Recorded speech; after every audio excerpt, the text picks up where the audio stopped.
Untuk generasi milenial, dua musisi tanah air dari NTT ini mungkin kurang familiar.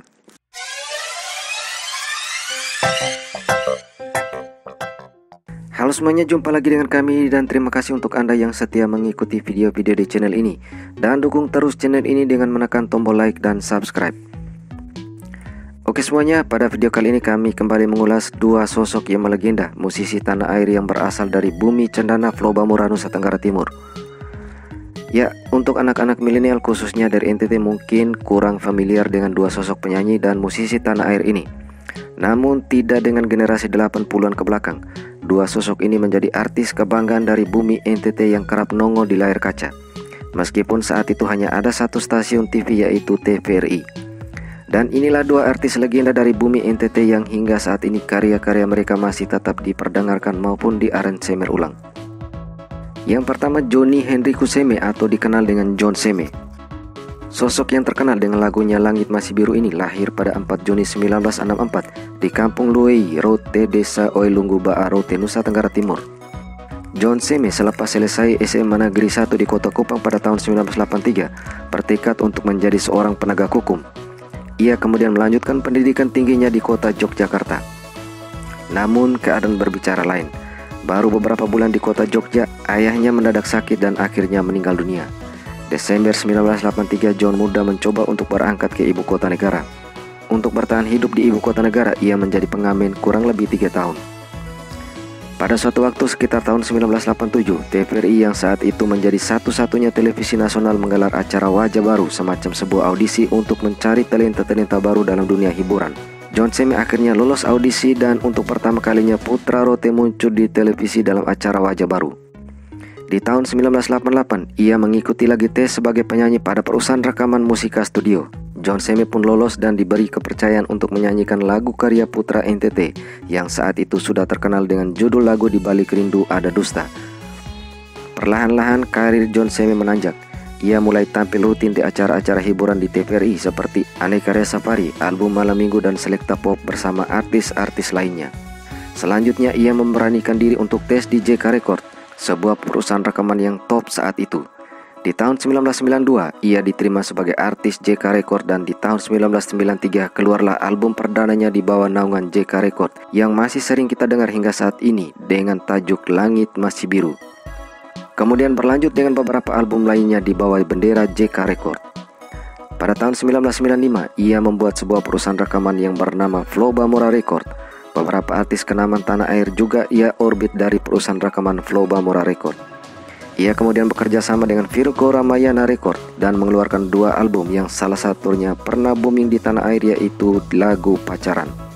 Meskipun demikian, John Seme tak lupa dengan tanah kelahirannya. Ia pun menelurkan album-album lagu di era NTT maupun album-album lagu rohani. Yang kedua, Tobias Misak. Untuk anak zaman milenial mungkin pernah mendengar lagu yang menjadi soundtrack dalam beberapa sinetron yang diaransemen ulang oleh beberapa musisi tanah air, yaitu Kisah Kasih di Sekolah. Ya, lagu ini menjadi soundtrack 2 sinetron yaitu sinetron Jendela SMP yang saat ini sedang tayang di SCTV tiap hari dan sinetron yang judulnya sama persis dengan lagu yaitu Kisah Kasih di Sekolah yang dibintangi oleh Marsanda pada tahun 2003 hingga 2005. Ya, penyanyi asli serta pencipta lagu ini adalah putra NTT kelahiran Rote, siapa lagi kalau bukan Obi Misak atau Tobias Misak. Obi Misak memang populer pada era 80-an lewat lagu-lagunya yang bernuansa melankolis. Ia sangat berperan dalam mencetak penyanyi-penyanyi yang kemudian namanya melejit dengan membawakan lagu-lagu ciptaannya. Hampir semua artis yang ia orbitkan berhasil menjual lebih dari 400.000 keping CD. Obi muncul di Belantika Musik Nasional pada tahun 1983. Saat itu pasar musik nasional dikuasai oleh JK Record, sebuah perusahaan rekaman yang dimiliki oleh Judi Kristianto. Obi yang saat itu masih berusia muda dipilih oleh Judi Kristianto untuk menjadi penulis lagu bersama Pance Pondang, Maxi Numiri, Wahyu OHS dan Judi Kristianto sendiri serta Dedi Dores. Beberapa lagu dalam album-album produksi JK Record pernah dibawakan oleh penyanyi-penyanyi beken tanah air saat itu, sebut saja Dian Pesisa, Beteria Sonata, Rati Perwasi, Nia Daniati, Lydia Natalia, Jamal Mirdad, Isu Giarti, Brori Pesulima, Meriam Brina, dan masih banyak artis-artis lainnya. Setelah lagu-lagunya meledak, JK Record memaksa Obi Misak untuk merilis album solo perdananya. Beberapa lagu yang pernah dibawakan oleh artis perempuan dibawakan sendiri oleh Obi Misak dan kemudian juga sukses. nama Obi Mesak pun semakin menjulang. Obi Mesak lalu menciptakan lagi lagu yang hits yang berjudul Hati Yang Luka. Lagu yang dipopulerkan oleh Betharia Sonata dilemparkan ke publik pada Januari 1988. Dalam sekejap lagu tersebut meledak di pasaran dan mulai tayang di TVRI. Namun hitsnya lagu tersebut membuat Menteri Penerangan era Presiden Soeharto, Menteri Harmoko, perang. Ia melarang lagu yang dipopulerkan oleh Betharia Sonata itu lantaran dianggap cengeng dan tidak kreatif. Sebuah alasan yang tidak masuk di akal saat itu. Sehingga ramailah polemik di koran karena dianggap tidak kreatif. Sementara seorang seniman membuat sebuah karya karena kreatif dengan melihat situasi dan kondisi masyarakat serta kehidupan keluarga yang saat itu kurang harmonis. Sejak itu TVRI sebagai satu-satunya televisi nasional tidak lagi menayangkan lagu-lagu Obi Mesak khususnya Hati Yang Luka. Namun meskipun Menteri Penerangan melarang dan tidak lagi ditayang di TVRI, lagu tersebut sudah terlanjur beredar.